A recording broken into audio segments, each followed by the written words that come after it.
un enebro, deseando morirse, dijo: basta ya, oh Jehová, quítame la vida, pues no soy yo mejor que mis padres. En esta noche, mis hermanos, pueden ponerse cómodos. Quiero dejarles este mensaje bajo el tema: no te dejes morir. Amén. Sabemos que hoy es una noche de agradecimiento, es una noche de victoria, es una noche de bendición, porque mucho nos ha acontecido, pero la gracia y la misericordia de Dios hoy nos sostienen. Amén. Y por eso quiero empezar con ¿qué es o por qué dirán, cómo así que no nos dejemos morir? Si nosotros no tenemos control de nuestra propia vida, ¿cierto? Nosotros no podemos decidir si vivimos o si morimos, porque eso depende netamente de Dios.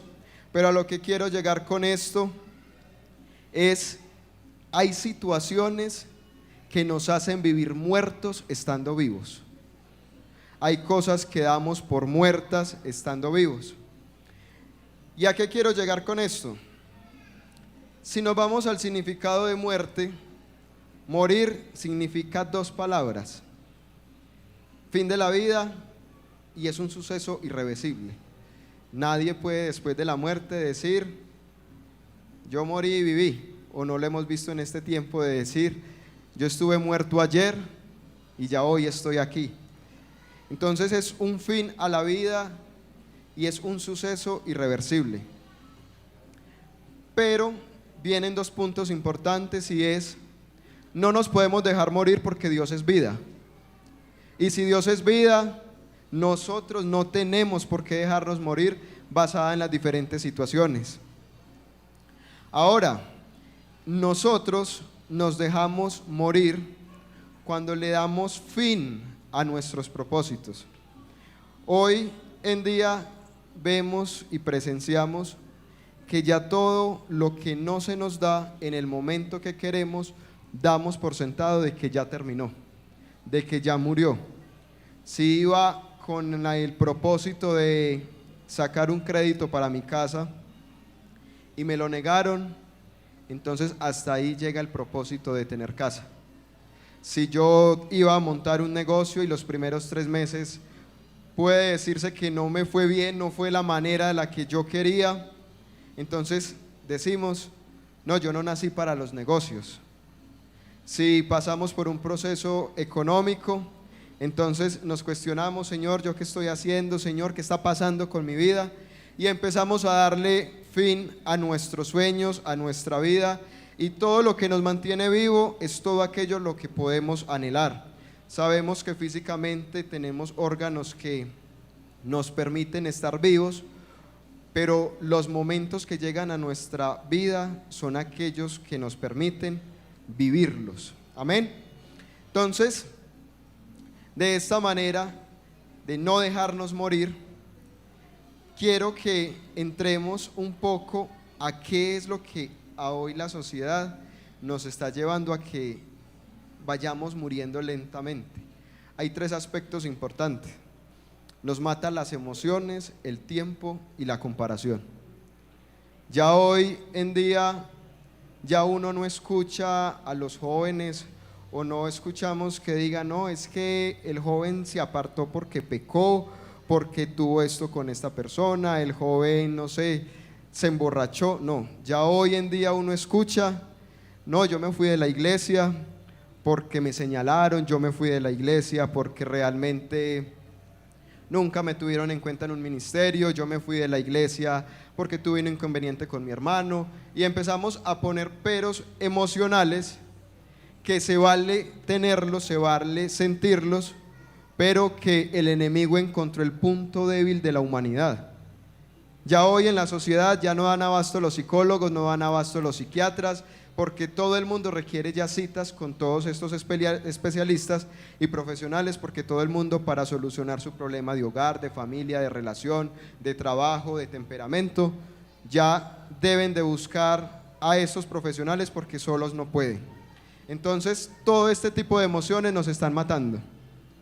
Luego viene el tiempo. Estamos en un tiempo apresurado, estamos yendo demasiado rápido. Estamos viendo cómo mucha gente progresa, estamos viendo cómo mucha gente quizá va adelante de nosotros, cómo mucha gente en este momento está haciendo cosas que nosotros quisiéramos hacer, pero hablábamos y no lo han predicado mucho de que Dios no se mide en el tiempo, pero hoy todos nosotros lo queremos para allá. A mí algo que me dejaba muy impactado del pastor Leonel cuando vino con el tema de los amigos, y era el proceso que uno debe de tener con un amigo y cómo se va todo esto relacionando con el tiempo y lo que uno va haciendo con ello. Cómo es uno de ejemplo, qué uno está haciendo para que ese amigo esté. De allí la importancia del tiempo. Y por último, la comparación. Ya entonces todos miramos a nuestros amigos de 35, 38, 40 años ya realizados, profesionales, no sé, con sus cosas materiales en la tierra proyectadas, y uno quizá apenas con 20, 23, 25, 28 empieza a frustrarse y empieza el ciclo de las emociones. Es que si él lo tiene, yo por qué no, yo por qué esto, Señor, mire que yo estoy trabajando, yo apenas me gano el mínimo, porque él sí puede ganar más y yo no. Y estos tres factores nos están matando. A la juventud nos están matando, factores que realmente no debemos de medir siendo hijos de Dios, siendo hijos del Rey de Reyes, el que es dueño del tiempo, dueño de todo, el que es dueño de lo que tenemos, de lo físico, de lo material, dueño del oro y de la plata. Entonces no hay cómo, mis hermanos, decir que nosotros debemos compararnos a gente externa sabiendo el Dios que tenemos. Amén.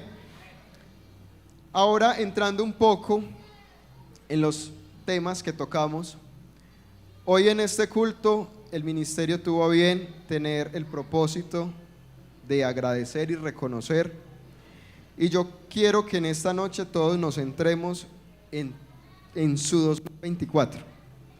No nos enfoquemos en los procesos que vivió el año pasado, antepasado, hace 10 años, sino enfoquémonos en lo actual, enfoquémonos en el 2024. Empiece usted a hacer un diagrama de lo que usted fue este año, de lo que le aconteció, de lo que hizo. Haga una remembranza. Si ese recordar le trae cosas incómodas, malucas, hace parte del propósito, hace parte del proceso, y es a lo que queremos llegar con este mensaje que el Señor me regaló. Como podemos ver, leímos en Job. ¿Y quién era Job?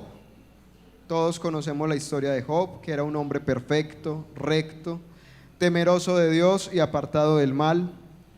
Era un hombre con muchos bienes, con muchas riquezas, con una gran familia, tenía 7 hijos, 3 hijas. Todos podemos decir de que Job era un hombre muy bendecido en todas sus áreas, tanto en lo espiritual como en lo material. Y también tenemos a un Elías, que era un profeta, tenía claro quién era Dios, era un defensor de la adoración, cumplía la voluntad de Dios. Entonces, si relacionamos estos dos aspectos, nos encontramos de que ambos son personas de agrado para Dios. Ambos fueron personas correctas. Ambos eran temerosos de ese Dios que ellos adoraban, lo defendían. Pero ¿qué pasó con ellos? Ellos se toparon y se encontraron con una serie de sucesos que a ambos les fue tocado, podría decir yo, que cosas que para uno son muy esenciales.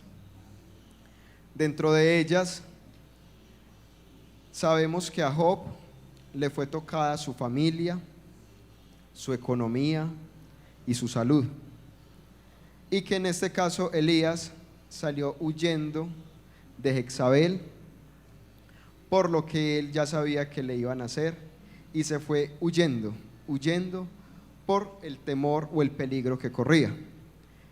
Después de esto, mis hermanos, acontecen cosas importantes para cada uno de ellos, y es la primera: a nosotros no nos exime absolutamente nada, por más fieles y correctos que seamos delante de la presencia de Dios, vivir cada uno de estos procesos, vivir cada una de nuestras situaciones. Acontece que con Job, una vez se presentó entonces los hijos de Dios, entre los cuales vino también Satanás. Y Satanás empezó a hacerle como un rifirrafe ahí, a decirle como que, pues Dios le dice la calidad de hijo que era Job, pero entonces Satanás le dice, no, es que Job es lo que es por todo lo que lo rodea, por las bendiciones que tiene, por todo lo que ha logrado hasta el momento. Y dentro de esas el Señor le dice, tóquele todo menos su vida. Y acontece, registra en la Biblia de que empezaron a llegarle sucesos a Job, que ahí fue donde llegaba un mensajero y otro mensajero diciendo pasó esto con su ganado, pasó esto con su familia. Entonces empecemos a mirar cómo Job empezó a vivir sucesos que uno dice, yo por qué si siendo fiel, siendo correcto, siendo un hijo de Dios, ¿por qué me están pasando estas cosas? Porque hay que evaluar varios aspectos. Una cosa es vivir el proceso de formación de Dios y otra cosa es vivir el proceso por una consecuencia de nuestras acciones. No podemos echarle la culpa a Dios, Señor, porque yo no me alcanza el sueldo, porque estoy endeudado, Señor, porque me embargaron la casa, pero es que resulta que yo no diezmaba, yo no ofrendaba, yo era un poquito, dentro de lo que solemos decir, amarrado con lo que el Señor me ha provisto para darle a su obra. O si yo estoy haciendo cosas incorrectas, pero ¿por qué me está sucediendo esto y esto y esto? Entonces la madurez de nosotros se centra en saber en qué momento estamos, si estamos viviendo una consecuencia de nuestras acciones o estamos viviendo un proceso de formación en Dios. Porque el proceso de formación es aquel que nos lleva siendo nosotros correctos, fieles, apartados de mal, quizá con muchos errores, pero que nos suceden cosas que el Señor permite. Si nosotros nos vamos a esto, ya entramos a una etapa de lo que empezó a vivir Elías, y quiero iniciar la travesía con Elías. Mientras leía toda esta parte que lo que le aconteció a Elías, me daba mucho la curiosidad, porque hay partes claves de la palabra del Señor que nos dice momentos puntuales de ellos. Vamos a leer en Primera de Reyes 19, 4, 8, en el que nos dice, primero encontramos, y él se fue por el desierto. O sea que si la Biblia nos dice que él se fue por el desierto, quiere decir de que el trayecto de él había desierto, mas no permaneció en el desierto todo el tiempo. A veces encontramos de que no solamente vemos desierto, desierto, desierto, pero miren la bendición que es pasar por esos caminos de desierto. Y dice, y él se fue por el desierto un día de camino, y vino y se sentó debajo de un enebro, y deseando morirse dijo, basta ya, oh Jehová, quítame la vida, pues no soy yo mejor que mis padres. Y echándose debajo del enebro, se quedó dormido, y he aquí luego un ángel le tocó, y le dijo, levántate, come. Entonces él miró, y he aquí a su cabecera una torta cocida sobre las ascuas y una vasija de agua, y comió y bebió y volvió a dormirse. Y volviendo el ángel de Jehová la segunda vez, lo tocó diciendo, levántate y come, porque largo camino te resta. Se levantó pues y comió y bebió, y fortalecido con aquella comida caminó 40 días y 40 noches hasta Horeb, el monte de Dios. Entonces, si nos vamos y nos centramos y traemos esto a la realidad, Elías caminó, o sea, él se fue por el desierto. Yo lo podría tomar como que dentro del camino o lo que él debía de hacer, debía de pasar por ese desierto.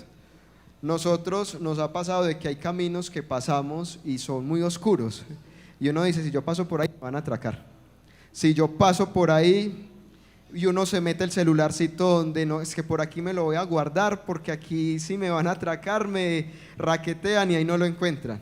Se va uno con el mero pasaje porque sabe que ese lugar puede ser peligroso, pero nos toca pasarlo. No hay otra vía, no hay otro acceso. Sí o sí tenemos que pasarlo por ahí. No podemos, no sé, pagar un avión de una cuadra para que nos adelante ese lado peligroso. No podemos. Y lo mismo hizo Elías. Pasó por allí y se sentó en un enebro.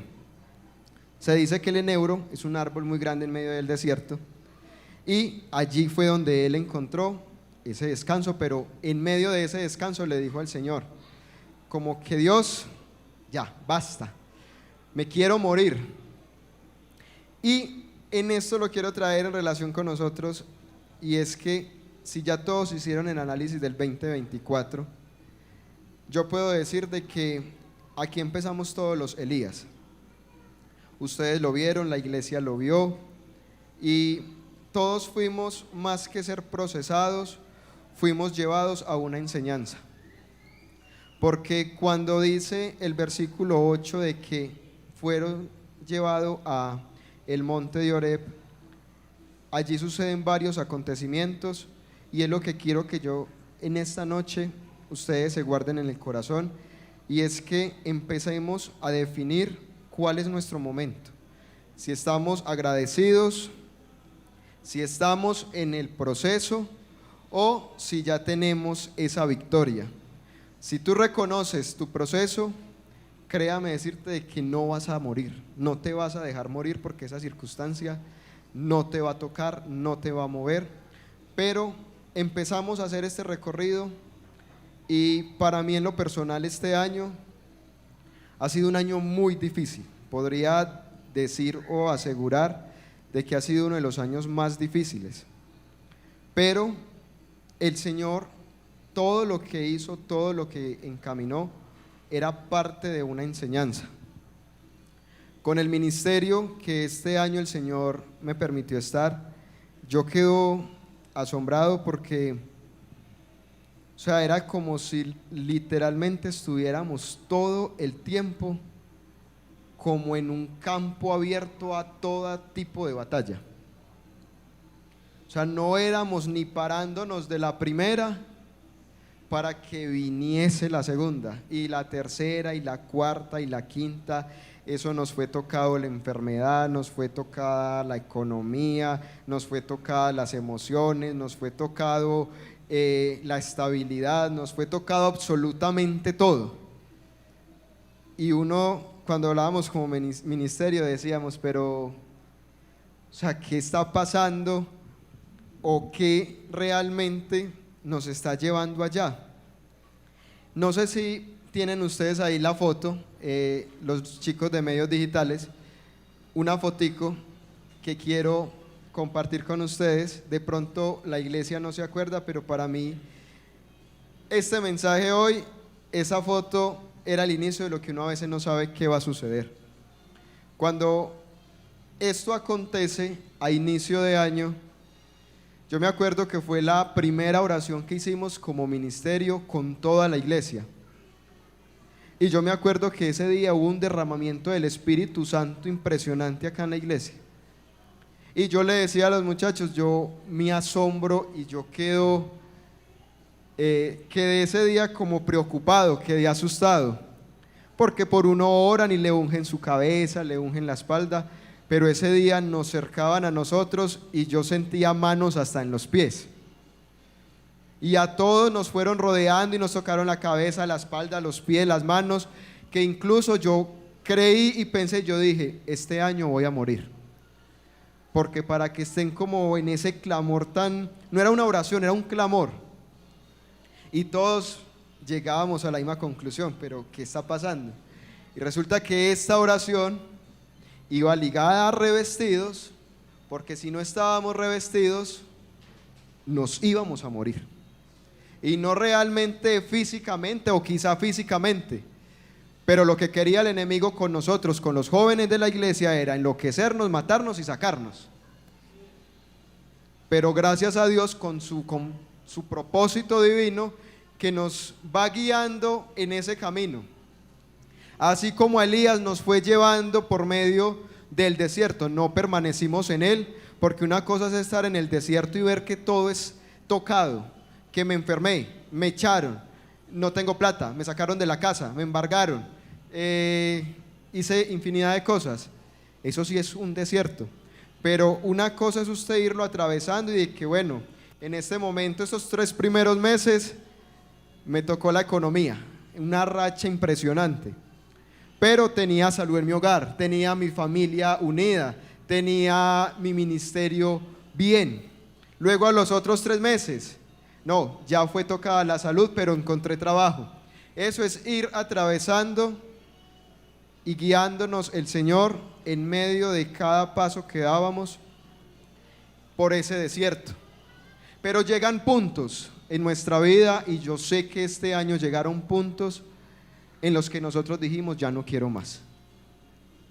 Y yo soy uno de esos que yo dije, Señor, no aguanto más, o sea, ya no quiero realmente continuar, y no hablo del ámbito espiritual, sino ya las fuerzas se habían agotado, ya todo lo que pasaba en el corazón se conectó con la mente, y cuando sabemos que nuestras situaciones se conectan con el corazón y la mente, ya uno no ve nada positivo en medio de lo positivo. Así usted tenga comida en su casa, pero si hay otra cosa que lo está atormentando, usted no ve ni siquiera la comida, usted no ve el techo que el Señor le está dando, usted no está viendo que está respirando, usted no ve absolutamente nada, porque ya se acumula tanto que llega un punto en el que uno dice en su humanidad, basta, ya no quiero más, me quiero morir. Y ahí entra Elías a un proceso donde el Señor le dice como que primero le pone algo, y así es el Señor. En medio de todo este año nos iba consintiendo, nos iba permitiendo cosas en medio de la necesidad, en medio de su situación, sea cual haya sido, Él siempre te iba poniendo como ese alimento que usted necesitaba para sobrellevar su necesidad. Pero como no veíamos, como no éramos capaces de asimilar ese suceso, entonces ¿qué hizo el Señor? Otra vez. Pero con nosotros no lo hizo como con Elías 2 veces, no, con nosotros lo hace 1, 2, 3, 4, 5, nos presenta a los líderes, nos dice el pastor, nos dice hasta los del trabajo, nos dan consejos. Y uno dice, vea el Señor cómo mueve esas piedras tan poderosas para que en medio de todo reconozcamos a Dios. Y así fue con Elías, le dijo, levántate, que largo camino te resta. Y yo sé que en este momento muchos dicen, ya quiero que se acabe el 2024, porque qué año tan difícil, qué año tan duro, qué año tan complicado. Otros dirán, qué año tan maluco, Señor, qué carga tan grande me has puesto. Pero en medio de todo esto, que ya estamos hastiados, lo primero que el Señor les quiere decir es, largo camino les resta, iglesia de Gaitán. Entonces sigan alimentándose de la palabra de Dios, de los buenos momentos, de lo que les decía, lo que nos hace sentirnos vivos, porque largo camino nos resta. Muchos dicen, es que se acaba el 2024, pero es que pasa del 31 al 1 y siguen las mismas cosas, o sea, no cambia nada. Lo que va a cambiar es usted, pero si usted no cambia, puede pasar 2024, 2025, 2030, venir el Señor. Si usted no reacciona, si usted no sabe en qué momento está, puede irse la vida y usted va a seguir igual. Entonces no condicionemos el tiempo como si tuviéramos, por así decirlo, un agüero. Es que se va el 2024 y se lleva mis problemas, pero resulta que yo el 31 de diciembre no tenía empleo y llego al 5 de enero y tampoco lo tengo. Entonces ahí, ¿qué podemos hacer nosotros? No nos liguemos emocionalmente a estar ligados a un año, a un tiempo. Estemos ligados a mirar en qué posición estamos y qué estamos haciendo, si estamos haciendo lo correcto o si estamos haciendo lo incorrecto. Si estamos haciendo lo bueno, pues sepa de que es una enseñanza para su vida. Y así como a Job, usted le pueden tocar todo, pero jamás va a ser tocado usted. Entonces usted puede estar tranquilo, pero si estamos haciendo lo incorrecto, Entonces acudámonos y digámonos: Señor, si te fallé en esto, me equivoqué en esto, necesito un cambio para mi vida en esto. Y eso no nos va a dejar morir. Después, cuando ya el Señor le dice a Elías de que largo camino te resta, él se va, como dice la Biblia, 40 días, 40 noches, hasta que llega a el monte de Horeb, que es el monte de Dios. Allí hay una particularidad, y es que estaba leyendo, y ese monte de Horeb ha dejado muchas enseñanzas. Registra en varios capítulos de la Biblia lo que Dios ha hecho, y lo primero fue lo que hizo con Moisés, que lo encontramos en Éxodo 3:1. Luego nos vamos por allá cuando el Señor hizo brotar agua sobre la peña, pero en Horeb. También lo encontramos en Éxodo 17. Luego también vemos que el monte de Horeb es un lugar donde Dios habla. Luego también nos encontramos de que es un lugar de enseñanza, porque allí fue donde en medio del fuego se les anunció el pacto. Pero también es un lugar de desobediencia. Allí fue también donde Dios se enojó con la intención de destruirlos. Lo encontramos en Deuteronomio 9:8. Es un lugar de pacto, porque el arca ninguna cosa había, sino 2 tablas de piedra allí. Es un lugar de aflicción, porque fue allí donde Elías encontró su cueva, como para así, por así decirlo, protegerse. También puede ser un lugar de idolatría o un lugar para acordarse. Entonces, en todo el camino de Elías miramos de que vivió este suceso. Ahora yo los quiero llevar a ustedes, iglesia. ¿Será que nosotros, en medio de este caminar por el desierto, porque no nos quedemos con la mente de que siempre estamos en el desierto? Porque eso nos hace llevar de que empecemos a declinar. Y en este año la iglesia de Gaitán solamente pasó. Solamente estábamos pasando un trayecto que era necesario pasar. Y quiero preguntarles, porque el Señor este año, conforme ha llegado la prueba y la necesidad, también ha derramado de su bendición, porque esta iglesia no ha parado. Estuvo Renace, el campamento de semanas evangelísticas, semanas de renovación, de restauración, programa sobre programa. Y yo creo que era cuando el Señor le dice a Elías: tenga este pedacito.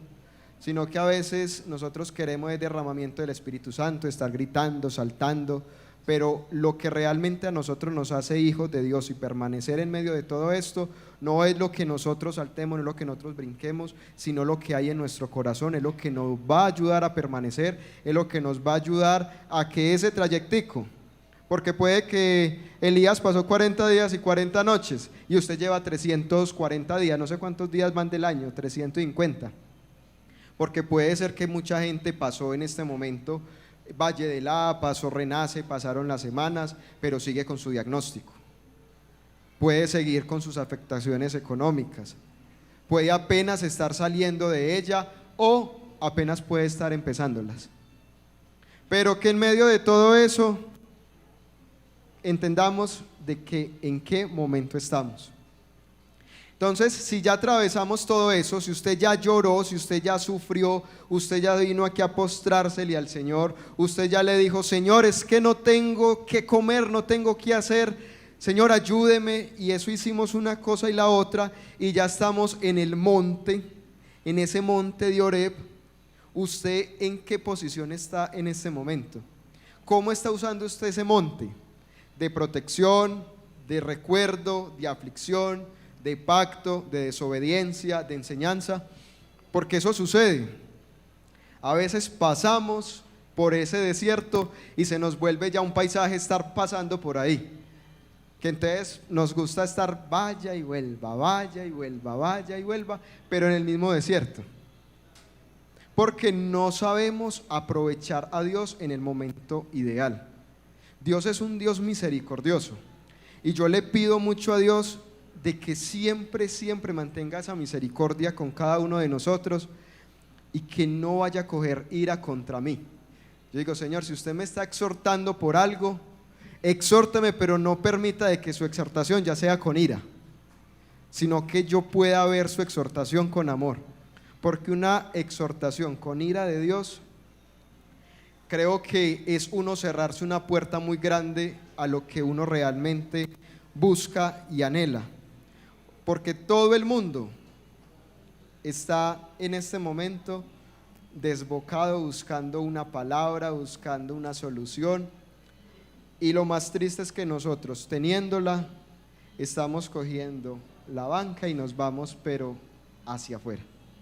Y lo que debemos de hacer en este momento es, hombre, llegamos hasta acá, agradezcámosle tanto al Señor por lo que este año, esa montaña rusa que nos hizo vivir, pero la pasamos en victoria. Yo creo que en el proceso de Jazz, cuando ella estaba en su proceso, yo creo que en ese momento ella no veía diciembre.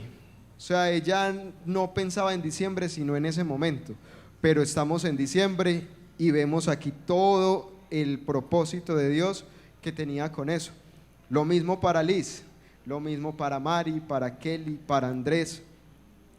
En el momento de la prueba nunca vimos otro mes siguiente, pero si hoy vemos a diciembre y recordamos a junio, decimos, uy Señor, sinceramente no hay cómo agradecerle lo que usted hace con nosotros, porque si usted acá le pueden decir, usted tiene cáncer, entonces por eso me aparto, porque el Señor no me sanó, y allá afuera ¿quién lo va a sanar? Una pared no sana. Médicos hay habidos y por haber, y especialistas existen todo lo que quiera, pero si el Señor no se mueve, créame que nadie, absolutamente nadie lo va a hacer. Si usted está huyendo de la iglesia, así como Elías que estaba huyendo por algo, por una persecución, por miedo, si usted está huyéndole a Dios, créame que allá afuera puede que lo acojan, pero para escarnecerlo completamente. Así que en este momento, el monte de Oreb, empiece a identificarlo usted en dónde está, porque cuando se acaba este mensaje, porque este mensaje es más que claro para mi vida. Este año me fueron tocadas muchas áreas, todas en diferentes tiempos, pero gracias al Señor estamos acá. O sea, yo a veces ni comprendo uno cómo hace para estar acá. Andrés, en una reunión con los muchachos de medios digitales, les decía, a veces nosotros orábamos por ustedes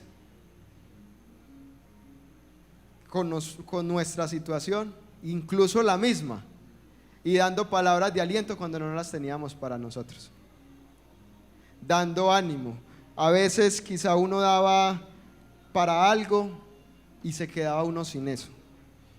Y eso es lo que lleva a que uno, en medio de todo esto, uno diga, el Señor me enseñó. Porque pasar por este pedacito es para reaccionar de dónde tenemos que salir, qué no nos conviene, qué estamos haciendo mal y qué nos va a catapultar para que la bendición de Dios venga sobre nosotros. Porque ¿qué le pasó a Elías? Él llegó allá, el Señor le delegó una misión: devuélvete por donde viniste y unge. Así que por donde esa situación, haz que te echaron de tu empresa porque eras evangélico, puede existir. Vas a ver más adelante como el que te echó va a ser un subordinado tuyo, como el que te señaló va a ser una persona que realmente te va a reconocer lo grande que eres. Porque cuando uno aprende en el monte de Oreb que esto no fue en vano, de que esto no hace parte de mi paisaje, yo ya cuando me regrese, ya ese pedacito que era miedoso, oscuro, porque cuando uno está en su situación se agudizan los sentimientos. Entonces si usted creía tener miedo, lo tiene el doble. Entonces eso empieza a manipular nuestra mente, pero cuando usted realmente identifica y sabe que en ese monte de Oreb es donde yo realmente me protegí, me revestí, hablé con Dios, devolvámonos. Y a todos los que me hicieron mal, yo les voy a hacer el bien, porque es que Dios hizo conmigo esa maravilla de decir, vaya, unja, vaya, haga esa misión, pero devuelve. Él no le dijo, vaya y coja otro camino, devuélvase por donde usted vino. O sea que hay momentos que nos toca recordar y nos toca volver a ver la persona, la situación, el momento como si no hubiese pasado. Pero vuelvo y toco, perdón Jazz que toque tu ejemplo. Si Jazz se devuelve con un Alex completamente sano, cosa diferente que no hubiese aprendido en el monte de Oreb. De pronto si como familia, como esposa, ella hubiese dejado el proceso ahí, hasta ahí quedan las cosas, ¿cierto? Pero ella fue y supo a quién clamarle, supo a quién dirigirse, y por eso se vino con la unción de Dios. Y lo mismo pasó con Job. Job le tocaron todo, absolutamente todo.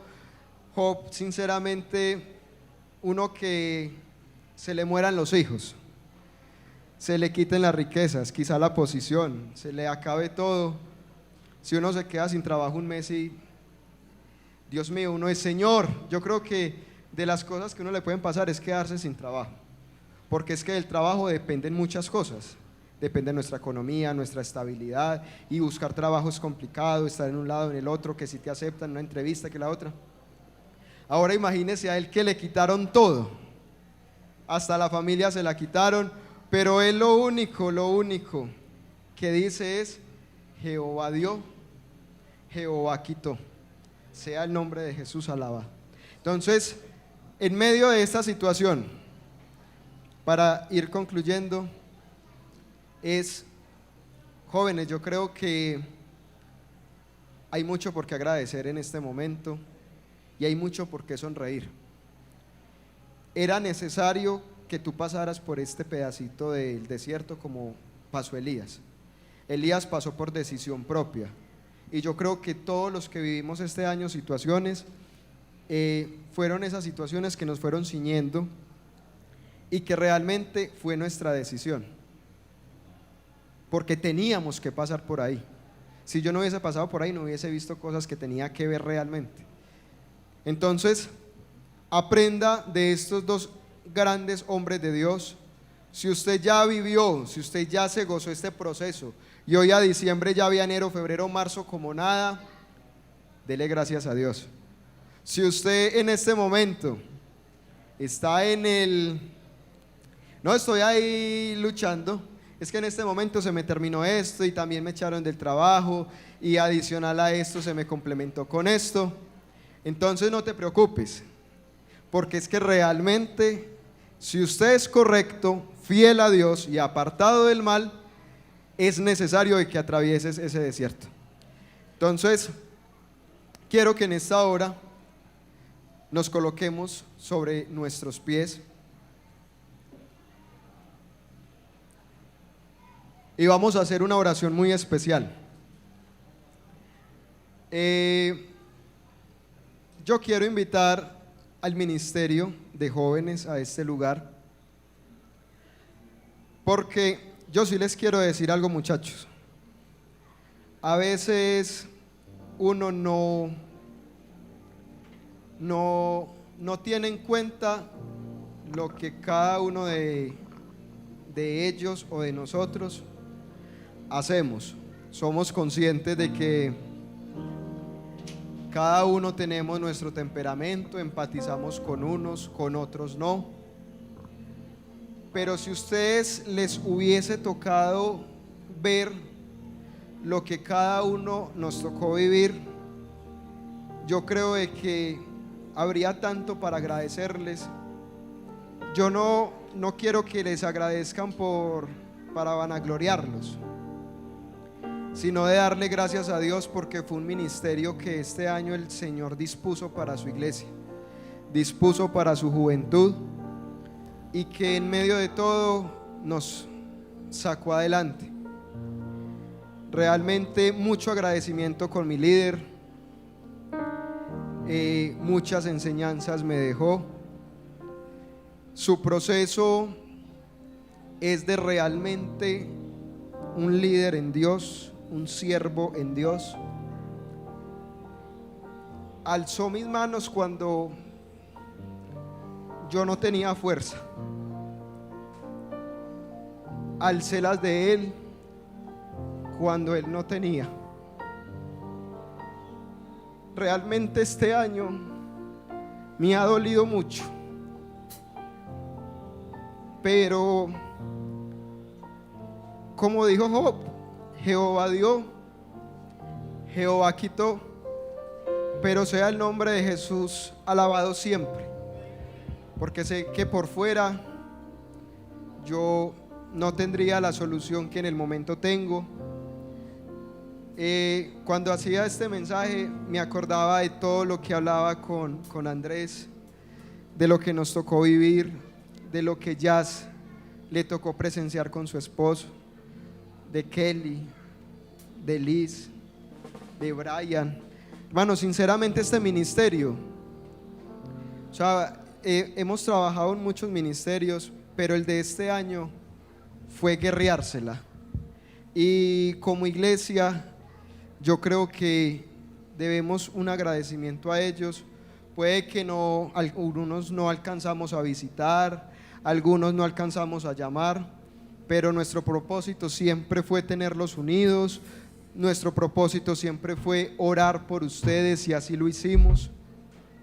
Entonces siempre estuvimos dispuestos para la iglesia, y quiero que pasen acá adelante cada uno de ustedes como